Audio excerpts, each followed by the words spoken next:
Mark Rodgers, Persuasion Matters, helping others understand why your way is best. So the issue is, how can you create more compelling responses?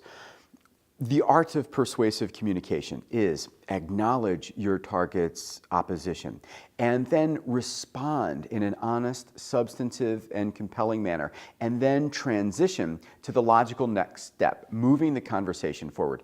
Meaningful responses are at the heart of your persuasion effectiveness. Your responses should illuminate, they should inform, and they should educate.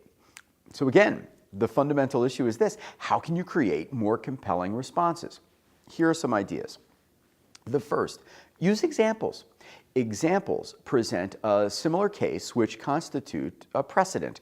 It shows how others have benefited from or would have benefited from taking the path that you are suggesting. For example, you might say to someone, Kodak pioneered digital camera technology and built the first consumer-friendly digital camera, but still missed the huge market transition to digital photography. I don't think we want to look back years from now and realize that we too missed a huge and, in retrospect, obvious opportunity. So there are really three great sources of persuasive examples. The first, those that are well known, like this Kodak example. Two, examples drawn from your own industry can be very powerful. And lastly, examples drawn from your own company work extremely effectively. The other aspect of the Kodak example that makes it compelling is not only, that it's an example to which many can relate, at the same time, it leverages lost language.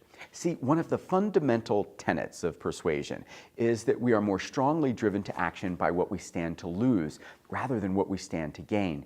And in that Kodak example, lost language is used, drawing parallels between an existing situation and a missed opportunity. The other thing that you can do is use interesting metaphors, simile, and analogies.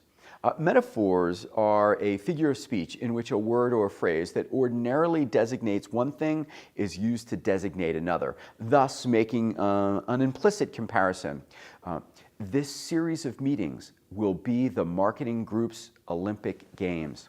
This project will be his Everest. The initiative was his Pickett's charge. We've just lived through a cloudburst of missed opportunity. Now, a simile is really a type of metaphor and is the comparison of two unlike things. For example, using this marketing strategy in this situation is like trying to store tomato soup in a Ziploc bag.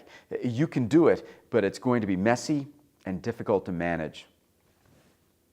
Analogies are more logical and draw comparisons between things that have similarities in some respects and differences in others. Here's one.